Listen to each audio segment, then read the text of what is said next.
The Michigan Murders, Unmasking a Serial Killer. 1. An intriguing opening, The Shadow in Ann Arbor. The summer of 1967 painted Ann Arbor, Michigan, in idyllic strokes. Sunlight dappled through the dense leaves of elm trees, casting moving shadows on the manicured lawns of the University of Michigan. It was a place of intellectual ambition and youthful idealism, a bubble of peace against the backdrop of a nation in turmoil. The air, thick with the scent of cut grass and blooming hydrangeas, carried the distant sounds of student laughter, the hum of campus life, and the promise of a future as bright and open as the Midwestern sky. But as the days grew shorter and the vibrant greens of summer began to surrender to the first hints of autumn gold, a different kind of shadow began to creep over the town, a chilling presence that had no name and no face. It moved silently, not in the rustling leaves or the evening fog that rolled in from the Huron River, but in the hearts and minds of the people who called this peaceful corner of the world home. It began with whispers, fragments of conversations overheard in coffee shops and campus dormitories. A girl hadn't returned from the library. Another failed to show up for her part-time job. These were initially dismissed as the typical, transient worries of college life, a misunderstanding, a spontaneous trip, a missed message. But then the whispers turned into frantic phone calls. And the phone calls turned into missing person reports filed with a grim-faced police force that was more accustomed to dealing with campus pranks and minor thefts. The first body was discovered by a pair of birdwatchers in a field just outside of town. The scene was a brutal tableau, a violent disruption of the pastoral landscape. The local newspaper handled it with a degree of caution, burying the story on an inside page. It was a tragedy, an anomaly, a terrible but isolated event. That was what everyone wanted to believe. But then there was another, and another. The shadow was no longer a fleeting fear, it was a palpable entity. A predator stalking the tree-lined streets and quiet neighborhoods. The idyllic image of Ann Arbor, and nearby Ypsilanti, home to Eastern Michigan University, began to fracture. The two college towns, once symbols of safety and academic sanctuary, were now bound by a shared and terrifying secret. A killer was moving among them. A hunter whose prey was the very embodiment of the town's youthful promise, the young women. The carefree walks home from late-night study sessions ceased. The casual trust placed in a friendly stranger's smile evaporated. Locks were bolted, curfews were self-imposed, and the collective breath was held every time a siren wailed in the distance. The shadow had a name now, whispered in fear, the co-ed killer. The Michigan murders had begun, and with each passing day, the question that hung in the chilling air grew more desperate: who would be next? The killer was not just taking lives, he was stealing the very soul of a community, replacing its innocence with a cold, paralyzing dread, and no one knew where he would strike next, or from what friendly face the evil would finally emerge. 2. The victims, stolen lives and shattered innocence. The monster who stalked the campuses of Washtenaw County did not choose his victims from the shadows. He chose them from the light. They were daughters, sisters, students, and friends. They were vibrant young women poised on the brink of their lives, their futures stretching before them like an open road. They were the familiar faces you'd see in the library, the friendly cashiers at the local market, the bright students who raised their hands in class. It was this very, every girl, quality that made the murders so profoundly terrifying. The killer was not just taking lives, he was extinguishing futures and, in doing so, he made every young woman in the region feel like a potential target. It began with Mary Flezer, a 19-year-old accounting student at Eastern Michigan University. Mary was the kind of person who radiated quiet determination. She was studious, responsible, and deeply devoted to her family.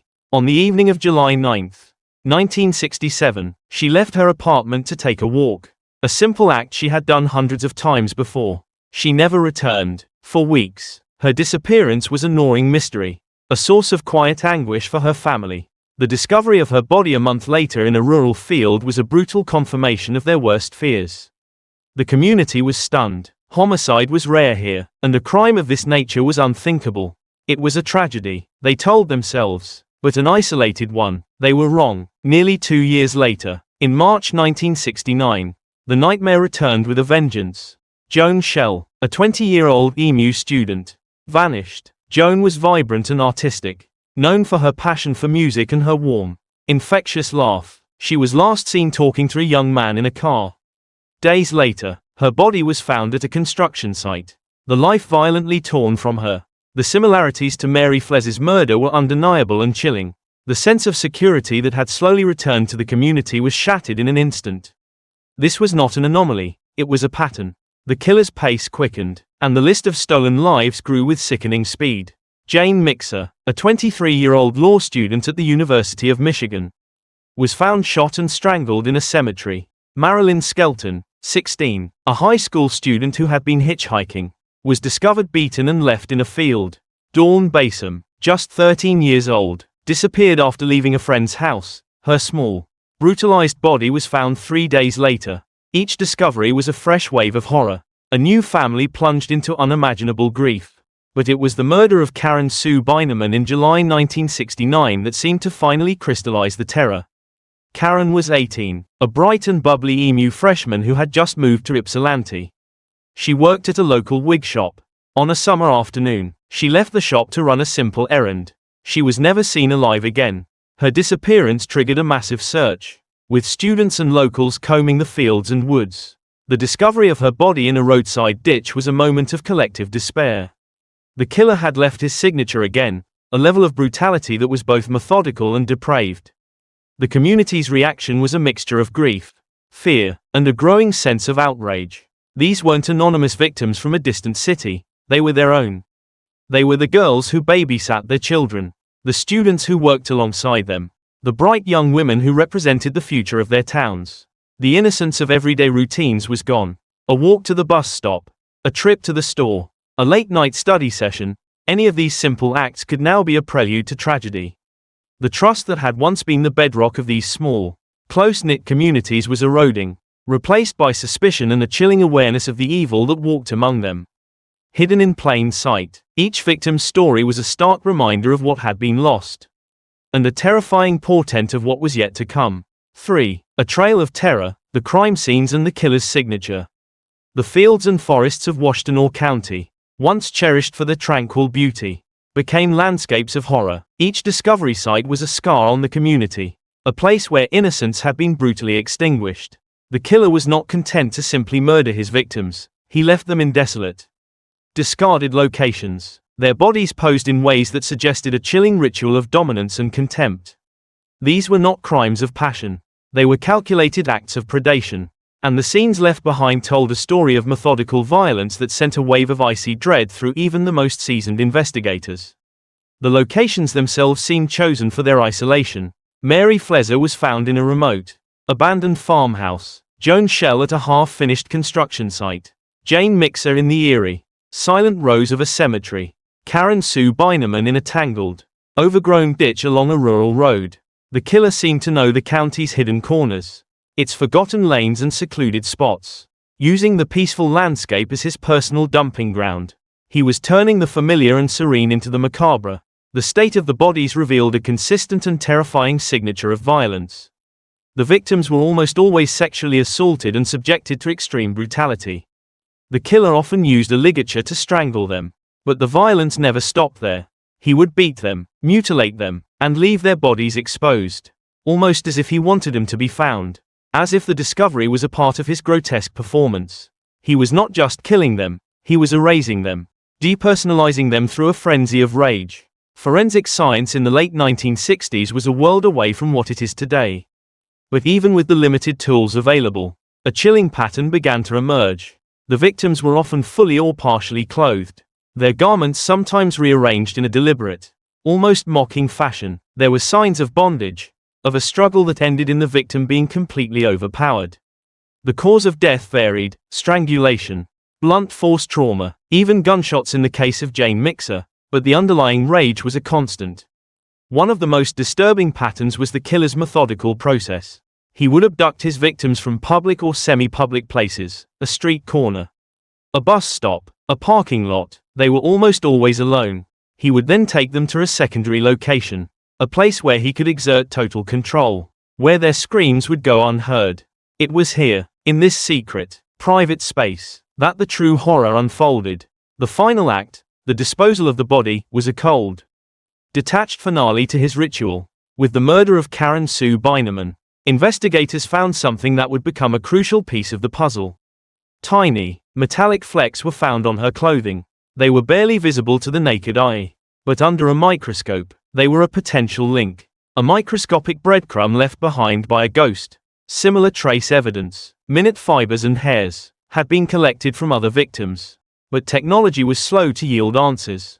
The patterns were terrifyingly clear. The victims were all young women, often students. They were abducted, subjected to horrific violence, and then discarded like trash. The murders were linked not just by geography, but by a shared signature of sadism and control. This was the work of a single, highly organized predator who moved through their community with chilling confidence.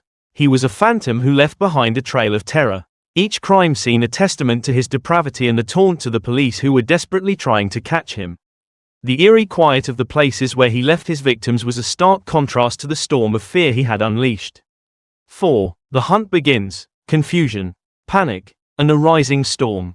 As the body count rose, the pressure on law enforcement became immense. The police departments of Ann Arbor, Ypsilanti, and the Michigan State Police were plunged into the most intense and high-profile investigation in the state's history. But they were chasing a ghost. The killer was methodical, forensically aware, and left behind maddeningly few clues. The initial stages of the investigation were marked by confusion, a flood of false leads, and a growing sense of desperation that mirrored the public's escalating panic. In the late 1960s, interdepartmental cooperation was not as seamless as it is today. Jurisdictional lines were often jealously guarded, and information did not always flow freely. The murders spanned multiple towns, creating a patchwork of investigations that initially struggled to connect the dots. The sheer volume of information, and misinformation, was overwhelming. The phones at police headquarters rang incessantly with tips, theories, and supposed sightings. Every disgruntled boyfriend, every strange neighbor, every loner with a peculiar habit became a potential suspect. Detectives worked around the clock, chasing down hundreds of leads, most of which led to dead ends, leaving them exhausted and frustrated. The media coverage was relentless. Local and national news outlets descended on Washtenaw County, turning the tragedy into a sensationalized spectacle. Headlines screamed of the co-ed killer and the Ypsilanti Ripper, feeding the public's fear and putting an even brighter spotlight on the police. Every detail, every rumor, and every misstep in the investigation was dissected and broadcast, amplifying the pressure on the detectives to make an arrest. The community, desperate for answers and safety, demanded action. In this climate of fear and suspicion, several false suspects were identified. Their lives briefly turned upside down. A local teacher, a troubled university student, a man with a prior record, all were scrutinized, questioned, and ultimately cleared, but not before their names were whispered throughout the towns. These false starts not only wasted precious time but also eroded public confidence in the investigation. It seemed the police were just as lost as everyone else. One of the most significant early suspects was a young man who was part of a local motorcycle club. He fit the profile of a deviant that many people imagined the killer to be. He was brought in, interrogated for hours, and his life was put under a microscope. But the evidence simply wasn't there. He had alibis, and nothing concrete connected him to the crimes. The focus on him, however, revealed a troubling bias in the investigation. The police, like the public, were looking for a monster who looked like a monster. They were not yet prepared to consider the terrifying possibility that the killer might be someone who didn't stand out at all. As the investigation floundered, the community's panic reached a fever pitch. Parents pulled their daughters out of college. Gun sales soared. Vigilante groups began to form, with fathers and brothers patrolling their neighborhoods at night, armed with shotguns and a grim determination to protect their own. The relationship between the community and the police became strained. The public felt unprotected, and the police felt besieged, caught between the taunting silence of the killer and the angry, fearful cries of the people they were sworn to serve. The investigation was at a crossroads. The traditional methods weren't working. The killer was too smart, too careful. The detectives knew they were missing something, some crucial detail that would break the case open. They had a series of brutal, connected murders, a community paralyzed by fear, and a phantom who seemed to be taunting them with each new body he left behind. The pressure was mounting, and the clock was ticking. Everyone knew it was only a matter of time before the killer would strike again. 5. A region in fear, the end of innocence. The terror was no longer confined to the headlines or the hushed conversations in police stations. It had seeped into the very fabric of daily life in Washtenaw County, transforming a once trusting community into a place of pervasive, gnawing fear. The carefree atmosphere of the college towns, the sense of freedom and youthful adventure, had been replaced by a chilling new reality. The shadow of the killer loomed over every interaction, every decision, every quiet moment, for the thousands of young women at the University of Michigan and Eastern Michigan University. Life became a series of calculated risks. The simple act of walking across campus after a late class, once a moment for quiet reflection, was now a heart-pounding ordeal. Students began walking in groups, their keys clutched in their fists, their eyes scanning the darkness for any sign of movement. The buddy system became an unwritten law. No one went anywhere alone after dark. Dormitory doors, once left unlocked and open, were now bolted shut. Curfews were no longer just a rule for freshmen, they were a lifeline. The fear was contagious, spreading from the campuses to the surrounding towns. Families who had never thought to lock their doors during the day now kept them bolted around the clock. Children were forbidden from playing outside after sunset. The sound of a car slowing down on the street, a stranger's prolonged gaze, a rustle in the bushes, all were now sources of alarm. The region was collectively holding its breath, trapped in a state of high alert. The local economy felt the impact. Businesses that catered to students, like late-night diners and movie theaters, saw their customers vanish as the sun went down. The streets of Ann Arbor and Ypsilanti, usually bustling with evening activity, became eerily quiet. The social life of the community ground to a halt. Parties were cancelled, dates were cut short, and the simple joy of a spontaneous night out was gone. Hitchhiking, a common and accepted mode of transportation for students at the time, became unthinkable. The image of Marilyn Skelton, the 16-year-old victim who had been hitchhiking, was burned into the collective consciousness. A thumb extended on the side of the road was no longer a sign of youthful freedom, it was a potential death sentence. The psychological toll was immense. A cloud of suspicion hung over the community. Trust, once freely given, was now a rare commodity. Every man was a potential suspect. Female students looked at their classmates, their professors, the friendly stranger who held a door open for them, with a flicker of fear. Could it be him? The killer was an invisible phantom, which meant he could be anyone. This uncertainty was a poison, turning neighbors into strangers and sowing seeds of paranoia. Parents called their daughters every night, their voices strained with worry. They pleaded with them to come home, to leave school until the killer was caught. Some students did leave, unable to bear the constant anxiety. For those who stayed, life became a paradox. They were surrounded by thousands of people, yet they felt utterly alone and vulnerable. This period marked the definitive end of an era of innocence for these Michigan towns. The belief in the inherent safety of their community, the idea that such evil only existed in the dark alleyways of big cities, was shattered forever. The killer had done more than take lives, he had stolen a way of life. He had turned a vibrant, open community into a prison of fear, where every shadow held a potential threat and every night brought the terrifying possibility of another headline. Another victim, another family destroyed. The entire region was paralyzed, waiting for a monster to be caught, or for him to claim his next victim. 6. Whispers in the dark, the witnesses and the suspicious car.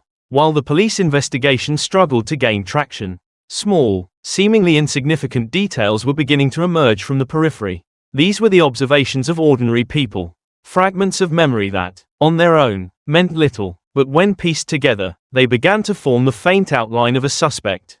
Key among these were the recurring sightings of a specific type of car and the unsettling accounts from women who had had close calls, encounters that left them with a lingering sense of unease. One of the most crucial witnesses was a farmer who lived on the outskirts of Ypsilanti. In the days leading up to the discovery of Karen Sue Beinman's body, he had noticed a car parked repeatedly near the wooded, secluded area where she was eventually found. He didn't think much of it at first, but the persistence of the vehicle, a late model Chevrolet, struck him as odd. After Karen's body was discovered nearby, his casual observation became a vital clue. He reported it to the police, providing a description of the car and, more importantly, a partial description of the young man he had seen behind the wheel. His account was not the only one. Other witnesses came forward with similar stories. A young couple reported seeing a car matching that description parked in a lonely spot near where another victim was found. A student recalled seeing a light-colored Chevrolet cruising slowly through campus late at night. The driver seeming to watch the female students as they walked. The car was becoming a recurring motif in the nightmare, a metal specter haunting the edges of the crimes. Even more chilling were the stories from women who believed they had narrowly escaped the killer. One EMU student told police about an incident where a polite, clean-cut young man in a Chevrolet had pulled over and offered her a ride. He was charming and seemed harmless, but something in his eyes, a cold intensity that didn't match his friendly smile, made her refuse. He persisted, his charm turning slightly insistent, before finally driving away when another car approached. She couldn't shake the feeling that she had dodged something terrible. Another crucial piece of the puzzle came from an unlikely source, the uncle of the prime suspect who was yet to be identified. The uncle, a state police officer himself, had noticed his nephew, John Norman Collins, acting strangely. Collins had recently painted his car a different color. When asked why, he gave a flimsy excuse. The uncle also noticed that Collins, who lived with him, would often come home with his clothes covered in dirt and mud at odd hours of the night. He was meticulous about cleaning his car, especially the trunk. These were small inconsistencies, strange behaviors that, in isolation, could be explained away, but the uncle's trained eye saw a pattern of deception. These witness accounts began to converge, pointing toward a single individual. The man was consistently described as young, good-looking, and polite, not the monster the public imagined. He drove a distinctive car. He was confident, perhaps even arrogant, in his approach to women. The inconsistencies in his behavior, noted by those closest to him, hinted at a secret life. The police now had a ghost with a potential vehicle and a modus operandi. They were no longer just hunting for a killer, they were hunting for a specific young man in a specific car. The whispers in the dark were slowly coalescing into a single name. The net was beginning to tighten, but the man at the center of it remained blissfully unaware, moving through his daily life with a calm and charming exterior that expertly concealed the darkness within. The challenge for investigators was immense, to connect this polite young man to the horrific brutality of the murders. 7. The face of evil, John Norman Collins. To his classmates at Eastern Michigan University, John Norman Collins was the epitome of the all-American boy. He was handsome, with a boyish charm, a ready smile, and an easygoing confidence that put people at ease. He was a good student, a popular fraternity member, and known for being polite and respectful. He was, by all appearances, the kind of young man any parent would be proud to call their son. But behind this carefully constructed facade of normalcy lurked a predator of terrifying cunning and depravity. The unmasking of John Norman Collins would reveal that the most horrifying monsters are not the ones who look monstrous, but the ones who look just like everybody else. Born in 1947, Collins had a relatively unremarkable upbringing in a working-class Detroit suburb. He was a Boy Scout, a good athlete, and generally well-liked, but hints of a darker side were there for those who cared to look. He had a reputation for being a smooth talker, a skilled manipulator who could charm his way into and out of any situation. He also had a volatile temper that would occasionally flash through his calm exterior. A sudden, unnerving glimpse of the rage that seethed beneath. When he enrolled at EMU, he seemed to thrive. He joined the Theta Chi fraternity and was popular with his brothers. He was especially popular with young women, who were drawn to his good looks and confident demeanor. He always seemed to have a different girl on his arm. He drove a powerful motorcycle and later a series of cars, projecting an image of cool, masculine confidence. But as the police investigation began to zero in on him, a more sinister picture started to emerge. His fraternity brothers would later recall his unsettling fascination with stories about the murders. While others spoke of the crimes with fear and revulsion, Collins seemed morbidly curious, almost clinical in his interest. He would discuss details of the crime scenes with a detached air that some found deeply disturbing.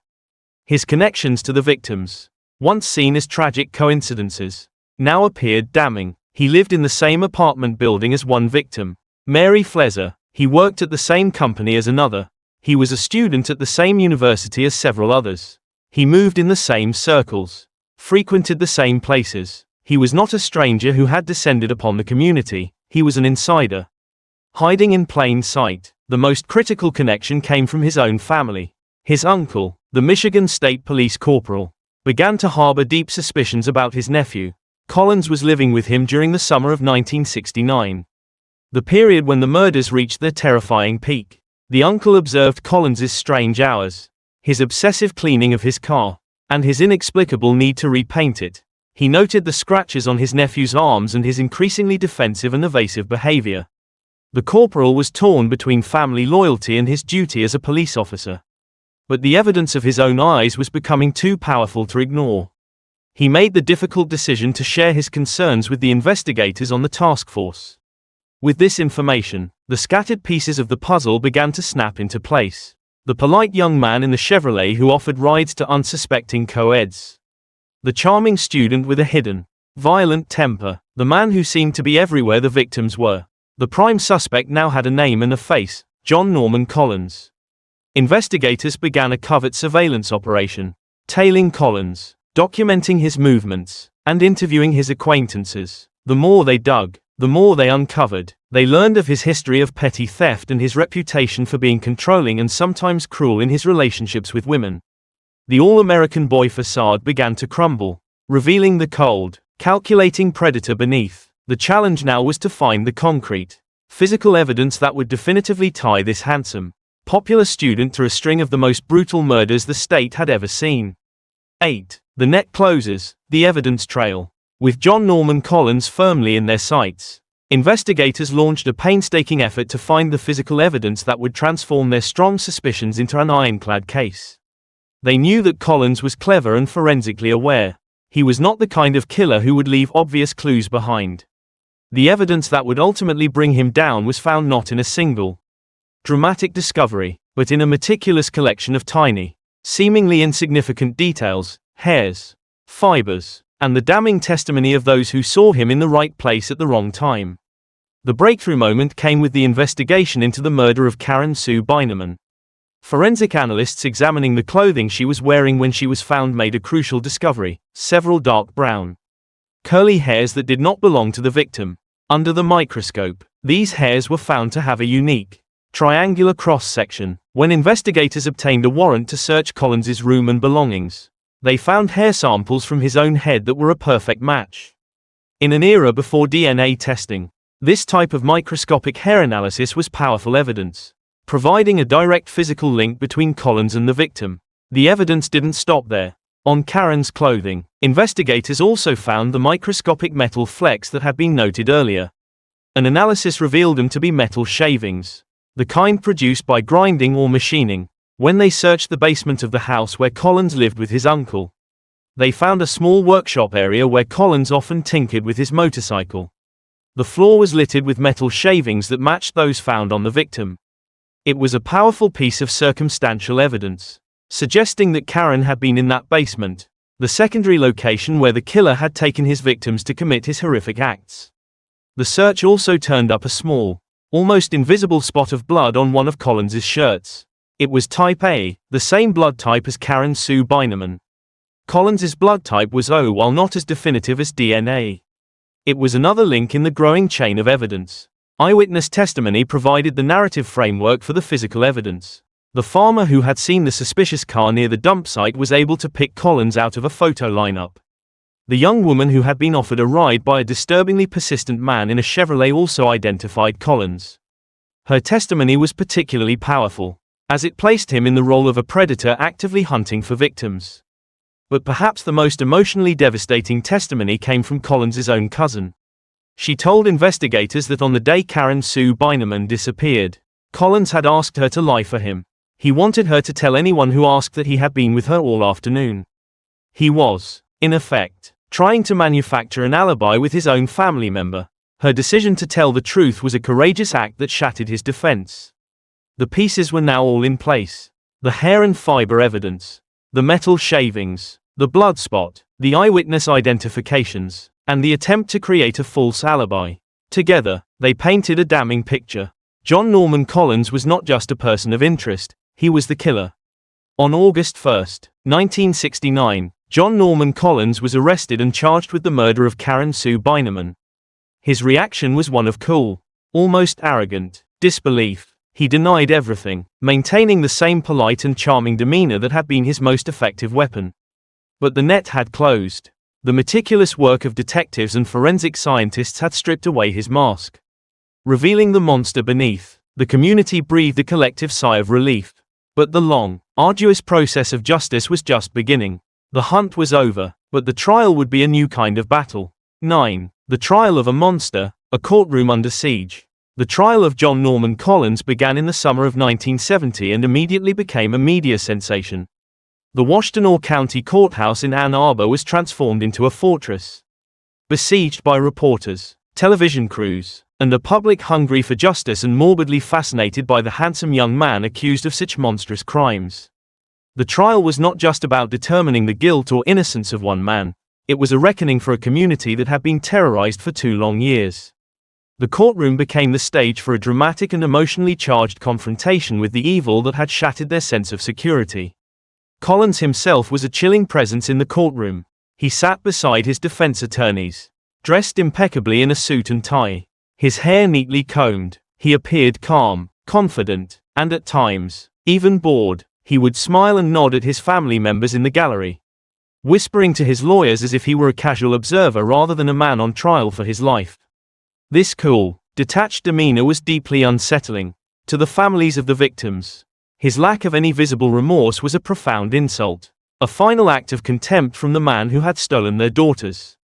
The prosecution, led by Washtenaw County Prosecutor William F. Delhay, meticulously laid out its case. They presented the powerful forensic evidence, the hair with its unique triangular cross-section, the metal shavings that linked the victim to Collins's basement workshop, the damning spot of blood on his shirt. Each piece of evidence was explained in careful, scientific detail, creating an undeniable physical link between Collins and Karen Sue Beineman. The emotional core of the trial, however, came from the witness stand. One by one, the people whose lives had been touched by Collins's predatory path told their stories.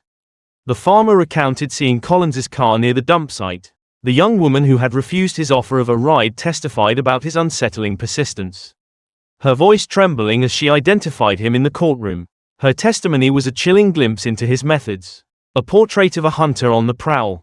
The most powerful and heartbreaking testimony came from Collins's own relatives.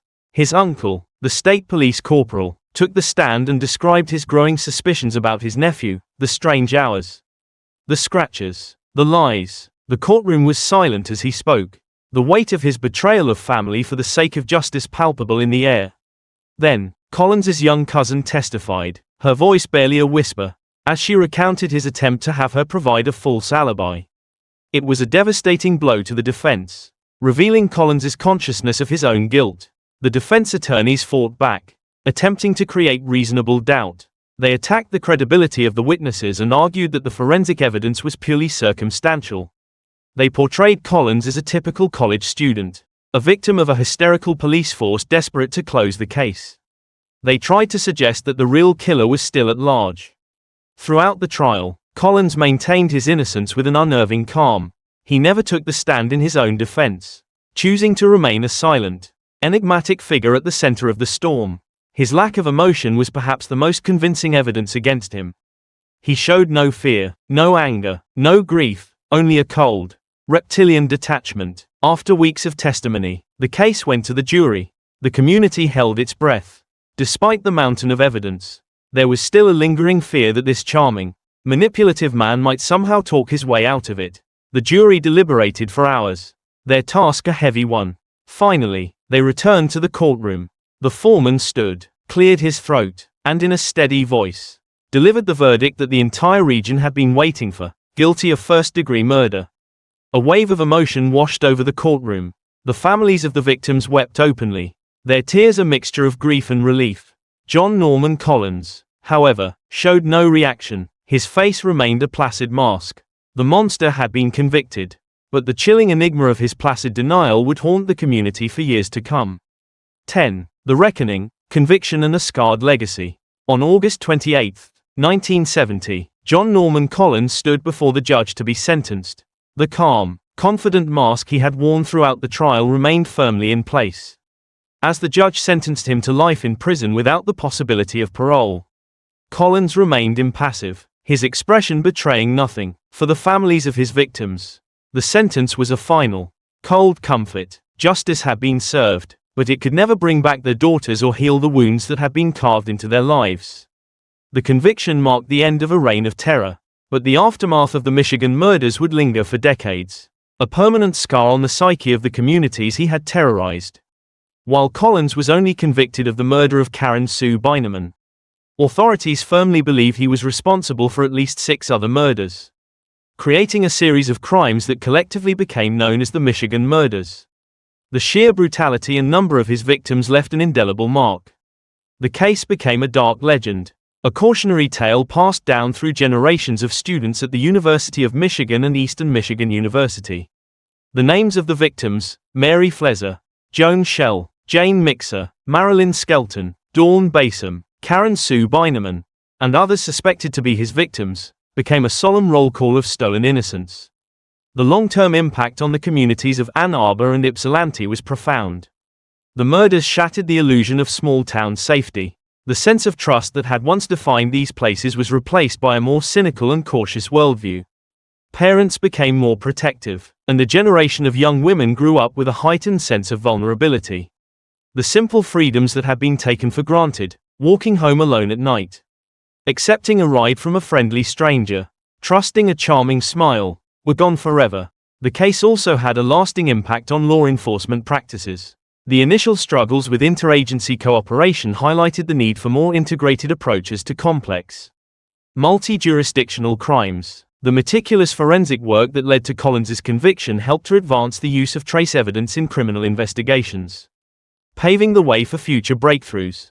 The Michigan murders became a case study in both the challenges of hunting a serial killer and the power of persistent, detail-oriented police work. Decades later, the case continues to haunt the memory of Michigan. John Norman Collins, now known as John Norman Chapman after changing his last name, remains in prison, an aging man who has never once admitted his guilt or shown a flicker of remorse. He has maintained his innocence through countless appeals, holding on to the same facade of a wrongfully accused man that he presented at his trial. His silence is a final, cruel act of defiance, denying the families of his victims the closure of a confession. The fields and woods where the bodies were found have long since been reclaimed by nature or developed into new neighborhoods.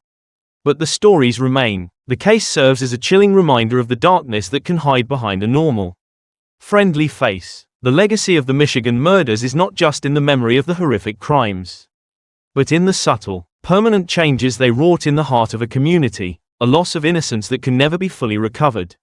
And the lingering question that echoes through the years: how can you ever truly know who you can trust? 11. Closing message: The Shadow in Plain Sight. The story of the Michigan murders is more than a true crime narrative. It is a chilling exploration of the fragility of safety and the terrifying ease with which evil can disguise itself in the mundane. John Norman Collins was not a shadowy figure who lurked in the dark alleys of a sprawling metropolis. He was a handsome, popular college student in a quiet, idyllic town. He was the boy next door, the charming classmate, the friendly face you'd pass on the street without a second glance. And that is the most enduring and terrifying lesson of this case. The monster you fear is rarely a stranger in the shadows. More often, it is someone who walks beside you in the light. The murders forever altered the landscape of trust in small-town America.